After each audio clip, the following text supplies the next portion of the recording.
Hello guys, in this video I'm gonna tell you the solution of changing your Microsoft account sign-in option. If you want to replace this Microsoft account with the local account and you are not able to sign out of your Microsoft account, then you have to do the things I'm gonna tell you. Here is the error code if you are experiencing a sign out problem from your Microsoft account and to the local account. Here is the error code is 0xD000064. Then you have to do certain things. Just sign in into your Microsoft account. As you can see, I have already signed in into my Microsoft account. Here I can see my machine listed here. Here is the link for removing this machine from Microsoft account. Here you can see, click on this, remove this device.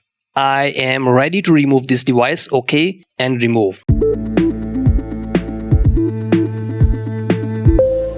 Device removed. You can see the device is removed from Microsoft account. Now let's try to sign in for local account again. After removing this device, you have to restart your machine to make it effective.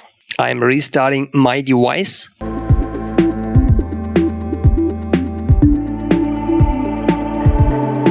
Here you can see this is the success. Now my account has been changed to the local account. Account name has been changed because the same account with Microsoft sign in, I cannot use that account, so I have to change my account with the local account. So here you can see my Microsoft accounts has been replaced with my local account. If you are experiencing the same error code 00064 or any other similar code for sign in option to change from your Microsoft account local account, you just have to do the things I have revealed in this video. For more stuff like this, you have to subscribe my channel. Please like my videos and share with your friends. Thank you so much. Bye bye.